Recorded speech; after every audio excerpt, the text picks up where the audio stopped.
Number 1 पर होंगे। ये माननीय मोदी जी कहते हैं कि एक भी देश का नागरिक अब ऐसा नहीं रहेगा जिसके पास योजना का लाभ ना पहुंचा और या ना पहुंचेगा। मेरे साथियों, ये भारतीय जनता पार्टी की ही सरकार है जो युवाओं के चेहरे पे खुशी चाहती है, जो किसान के खेत में हरियाली चाहती है, जो हमारी माता और बहनों का सम्मान चाहती है। और ये भारतीय जनता पार्टी की सरकार है और ये हमारे देश के माननीय नरेंद्र मोदी प्रधानमंत्री जी हैं जो हमारे गरीब परिवार का कल्याण चाहते हैं। मेरे साथियों, माननीय प्रधानमंत्री जी की नीयत साफ थी। आज माननीय प्रधानमंत्री जी की नीयत साफ थी। भारतीय जनता पार्टी की नीयत में कोई खोट नहीं थी। आज तभी आप ये जो वैन लेडी जो आप यहाँ लगी हुई देख रहे हैं, ये ईमानदारी से यहाँ खड़ी है। इस वैन के अंदर जो माननीय मोदी जी ने 9 साल की योजनाएं चलाई अपने पहले कार्यकाल की, 2014 से लेकर 2019 तक, और 19 से लेकर अब 23 आ गई। लगभग 4 साल माननीय मोदी जी को दूसरी बार कार्यकाल संभालते हुए पूरे हो चुके हैं। 9 साल का रिकॉर्ड इसी वैन के अंदर मौजूद है। अभी आप लोग देख रहे थे कि इस एलईडी वैन के माध्यम से, चलचित्रों के माध्यम से हमें ये बताया जा रहा था इस देश के अंदर कौन कौन सी योजनाएं गरीब के लिए, किसान के लिए, महिलाओं के लिए और युवाओं के लिए शुरू करी गई।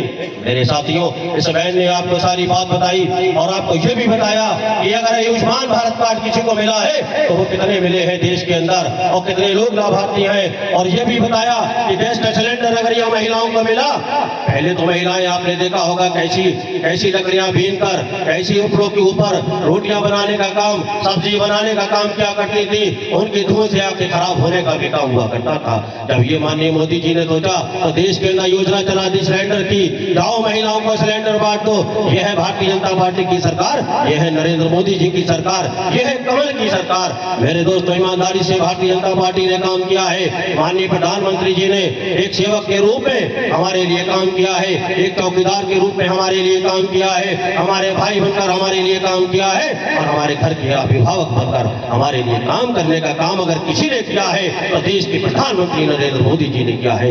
मेरे दोस्तों, मेरे भाइयों, मैं यही बताना चाहता था। आज इस एलईडी वैन के माध्यम से हमें यह पता चल गया कि देश के अंदर कितनी योजनाएं गरीबों के लिए चली, किसानों के लिए चली, मेरे भाई युवाओं के लिए चली, माता बहनों के लिए चली। और अगर कोई उन योजनाओं से वंचित रह गया है तो मेरे दोस्तों, ये आप जो स्टॉल लगे हुए देख रहे हैं, समाज कल्याण का यहाँ लगा है, पेंशन का आप काम यहाँ करा सकते हैं। अगर आपकी पेंशन किसी वजह से रुक गई है और आपको मिलने में कोई दिक्कत आ रही है तो समाज कल्याण की अधिकारी यहाँ बैठे हैं, आप इनसे बात कर सकते हैं, ये आपको योजनाओं का लाभ दे सकते हैं। मेरे दोस्तों, इसी तरह से स्वास्थ्य विभाग के लोग बैठे हैं, इसी तरह से हमारे पास कृषि विभाग के लोग बैठे हैं। मेरे भाइयों, ये होती है सरकार जो आपके दौर चलकर आई है। आज तक आपने देखा आजादी के बाद से कि कोई भी सरकार, कोई भी अधिकारी, अरे अधिकारी की बात तो छोड़ो, कोई भी सफाई कर्मचारी आपके घर आकर ये पूछने का काम करता हो कि बताइए आज कहाँ की झाड़ू लगना है, गांव में कौन सी नाली आज भरी हुई है, इसको हम साफ कर दें तो आपका गांव स्वच्छ हो जाए। मेरे दोस्तों, ये नियत की बात होती है, सोच की बात होती है। जब हमारी नियत होती है कि हम किसी का भला करेंगे और जब हमारी सोच होती है हम किसी के काम आएंगे, ये काम तभी हो पाते हैं, सरकार तभी उसी के द्वारा पाती है। पूर्व के प्रधानमंत्रियों को आपने देखा नहीं था, ऐसे कहते थे कि हम दिल्ली से पैसा भेजते हैं वो दिलों में जाते जाते और गांवों के जाते जाते 15 पैसे ही बचता है।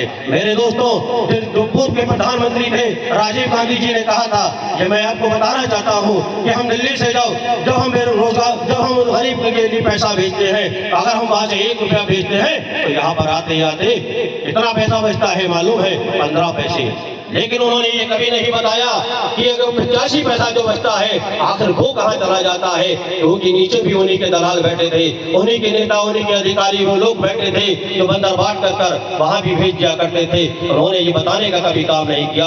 मेरे दोस्तों, मेरे बुजुर्गों, मेरे भाइयों, मेरी माताओं, मेरी बहनों, मेरे लाभार्थी साथियों, मैं ये बताना चाहता हूँ, किसान भाई यहाँ मौजूद हैं, पूछ लीजिए। अगर मेरी बात गलत हो तो उठकर खड़ा हो जाइएगा, मैं अपने भाषण को समाप्त कर दूंगा और यहाँ से चला जाऊंगा। मेरे दोस्तों, मेरे किसान भाइयों, कोई खड़ा होकर ये बताए कि जो माननीय प्रधानमंत्री जी की योजना चली है सम्मान निधि की किसानों के लिए, क्या उसमें जो आपके पास पैसा आता है जो दिल्ली से चलता है आपके खाते में आगे पड़ जाता है, उसमें से का 1 भी रुपया कहीं गायब होने का काम होता है? ये मैं जानना चाहता हूं किसान भाइयों, नहीं होता है गायब। क्योंकि दिल्ली से पड़ता है उनके खाते के अंदर, उनकी किताब के अंदर, उनकी बैंक के खाते के अंदर, और जितना वहां से डलता है उतना ही यहाँ आता है। ना तो बिचौलिया खाता है, ना प्रधान खाता है, ना सचिव खाता है, और ना ही कोई दलाल खाने का काम करता है। ईमानदारी की सरकार इसे कहती है मेरे दोस्तों, मेरे भाइयों, मेरे बुजुर्ग। इससे होता है गरीब का कल्याण। ईमानदारी से सरकार करती है तो होता है गरीब का विकास।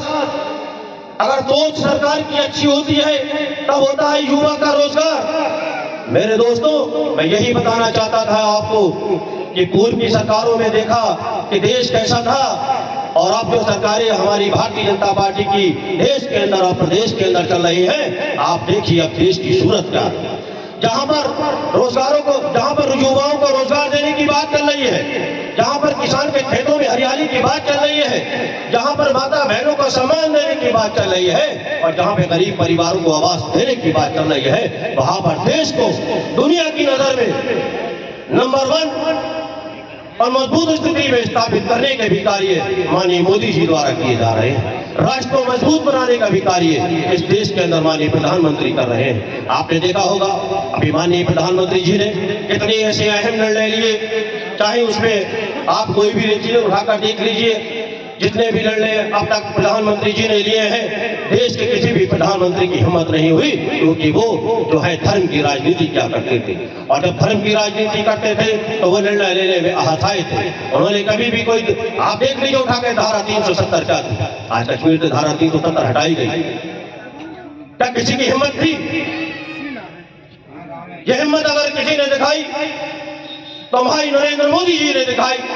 कश्मीर से धारा 370 को समाप्त कर देशवासियों के गौरव को बढ़ाने का काम देश में ही नहीं पूरी दुनिया के अंदर किया।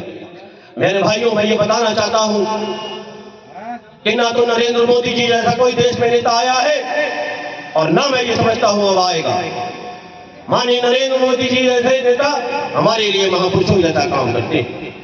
मेरे दोस्तों, मेरे बुजुर्गों, मेरे भाइयों, ये भारतीय जनता पार्टी की ही सरकार है, ये कमल की ही सरकार है जो युवाओं के बारे में सोच रही है। आज युवाओं के चेहरे पे खुशहाली क्यों है जानते हैं? आज महिलाओं के चेहरे पे खुशहाली क्यों है जानते हैं? आज किसान के चेहरे पे खुशहाली क्यों है, उसके खेतों में हरियाली क्यों है, ये जानते हैं। और आप जानते हैं आज गरीब परिवार के चेहरे पे खुशहाली क्यों है, और 2014 से पहले क्यों नहीं थी, देश की आजादी के बाद से क्यों नहीं थी। जब भारतीय जनता पार्टी की सरकार देश के अंदर बनती है, माननीय नरेंद्र मोदी जी प्रधानमंत्री बनते हैं, ये खुशहाली तब आने का काम हुआ है क्योंकि उन्होंने जन कल्याणकारी योजनाएं चलाकर देश के हर जो अंतिम पंक्ति में खड़ा व्यक्ति है उसका विकास करने का काम किया है। देश के अंतिम पंक्ति में खड़े हुए व्यक्ति का विकास अगर किसी ने करने का काम किया तो कमल की सरकार ने किया, भारतीय जनता पार्टी की सरकार ने किया, नरेंद्र मोदी जी ने किया। मेरे दोस्तों, मेरे बुजुर्गों, मेरे भाइयों, एक बात हमको समझना पड़ेगी कि माननीय नरेंद्र मोदी जी ने हमारे लिए अपना दिल खोलकर काम किया है, हमारे साथ कदम से कदम मिलाकर काम किया है, और हमारे हर दुख और सुख में साथ में खड़े रहे हैं। तो अब हमें ये सोचने की जरूरत है कि आने वाले वक्त जो 2024 का है मेरे साथियों, हमें माननीय भाई नरेंद्र मोदी जी को इतने वोटों से जिताकर इस देश का तीसरी बार हैट्रिक लगाकर उन्हें प्रधानमंत्री बनाना है कि दुनिया के अंदर हमारे देश का जलवा हो जाए, हमारे देश का नाम हो जाए, और हमारा देश जो है विकसित देशों में सबसे नंबर पर शुमार हो जाए। मेरे साथियों, ये काम हमें करना है। हमारी लोकसभा के अंदर भारतीय जनता पार्टी किसी को भी टिकट देती है, हमारे लिए अगर कोई प्रत्याशी होगा तो वो चेहरा होगा नरेंद्र मोदी। हम नरेंद्र मोदी जी को वोट देंगे, हम भारतीय जनता पार्टी को वोट देंगे, हम कमल के निशान पर अपना बटन दबाने का काम करेंगे, तभी हमारा देश खुशहाली की रास्ते पर चलेगा। तभी जो माननीय नरेंद्र मोदी जी ने संकल्प लिया है कि मैं इस भारत को विकसित देशों में शुमार कराऊंगा, तो वो कब होगा? वो तो जब ही होगा जब माननीय नरेंद्र मोदी जी तीसरी बार प्रधानमंत्री बनेंगे, और जो लोग हमारे योजनाओं से वंचित रह गए हैं किसी कारणवश, उन लोगों को जब योजना का लाभ पहुंच जाएगा, और जब देश के अंदर गरीबी मिट जाएगी, जैसे एक नारा दिया था ना कभी कांग्रेस ने कि गरीबी हटाओ का नारा, ये कांग्रेस ने दिया था एक दौर, झूठ में, फरेब में, वकारी में दिया था, वोटों को इकट्ठा करने के लिए दिया था। वो क्या चाहते थे? वो गरीबी हटाना नहीं चाहते थे, वो देश से गरीब को हटाना चाहते थे और उद्योगपतियों को आगे बढ़ाना चाहते थे। मेरे साथियों, 2014 के बाद क्या हुआ? मोदी जी ने कहा अब गरीब भी जो है वो विकास के रास्ते पे चलेगा, गरीब का जो है उत्थान होगा, तभी देश से गरीबी मिटेगी। आज मेरे भाइयों, मेरे दोस्तों, बुजुर्गों, ये आप सब जानते हैं, सभी लोगों के पास मोबाइल है, सब लोग एलईडी टीवी देखते हैं, लोग प्रिंटर के माध्यम से देखते हैं, पत्राचार होता है जो हमारी अखबार आती है उसके माध्यम से देखते हैं। देश के अंदर आज खुशहाली की नजर आ रही है। आज देश जो है हमारा खुशहाल नजर आता है। आज ना तो देश के, आज मैं अगर प्रदेश की हम बात कर ले, माननीय योगी जी की अगर हम बात करते हैं तो आपने देखा होगा किस तरह से इस प्रदेश के अंदर भी गुंडा राज चरम सीमा पर था। कहीं पर भी हम आने जाने के लायक नहीं थे कि पता नहीं हम कब निकले और कब हमें गोली मार दी जाए, कब हमारी पकड़ करा ली जाए, कब हमारे बच्चे की किडनैपिंग करा ली जाए। ये आप जो देखते हैं 2017 का पूरा माहौल ये यहाँ पर ये था, ये प्रदेश का माहौल था 2017 से पहले। अगर हम 2017 से पहले प्रदेश की नजर डालें तो हमारा प्रदेश कैसा था? भ्रष्टाचार में मुक्त था, अत्याचार में मुक्त था, गुंडागर्दी में मुक्त था, माफियाओं में मुक्त था। और आज आप यकीन से बताइए कि आपके इस गांव के अंदर, इस ग्राम के अंदर, इस नगर न्याय पंचायत के अंदर कोई आपको माफिया नजर आता है? कोई गुंडा नजर आता है? कोई ऐसा इंसान नजर आता है जो आपके ऊपर अत्याचार करता हो, जो आपसे बदतमीजी से भी बात करता हो? क्योंकि अब जो माफिया और गुंडे थे वो इस प्रदेश को छोड़कर जा चुके हैं, या तो जेलों में है या फिर इस प्रदेश से ही किनारा कर गए, क्योंकि यहाँ पर बाबा का राज चलता है और बाबा का बिल्डोजर चलता है। ये बाबा का बिल्डोजर ही है कि अब अपराधी अपराध करने से पहले सोचता है कि पहले तो मैं अपराध करता था तो सदा मुझे मिलती थी, जेल मैं जाता था, लेकिन अगर मैं अब अपराध करूंगा तो बिल्डोजर मेरे घर के सामने खड़ा होगा, मेरे परिवार को भी इससे नुकसान होने वाला है, इसलिए उसने अपराध छोड़ दिया।